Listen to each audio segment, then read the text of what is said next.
Shoppers at this market in Nigeria say they are taking home fewer groceries but spending more money.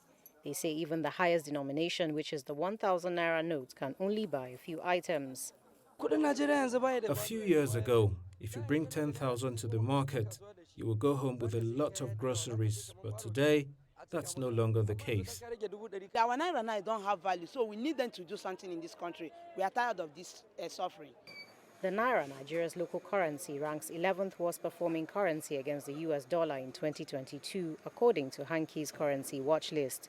In January this year, the Naira traded against the dollar at 417 on the official market and 567 on the black market. But this month, the currency further weakened to about 436 on the official and 700 on the black market. The persistent loss of value is attributed to a shortage of dollars amid increased demand. The Naira has dropped significantly because the pressure to sell the Naira and hold dollars, because companies are trying to import raw materials, capital equipment, they're trying to repatriate profits. Yeah, Nigerians are paying school fees abroad, medical bills abroad. Yeah, there's so much pressure on the Naira. The situation has been worsened by the drop in the export of crude oil, which is Nigeria's major foreign exchange earner.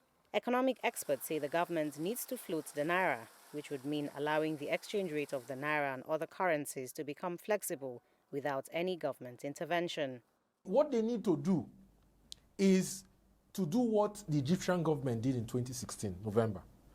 Allow the Naira to float and allow the market to determine the exchange rate, which is adopting a floating exchange rate mechanism, so that the Naira can float freely.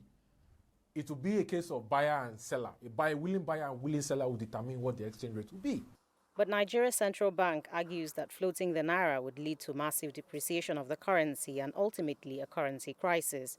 However, it says its priority is to increase the country's foreign exchange reserves to address the supply shortage.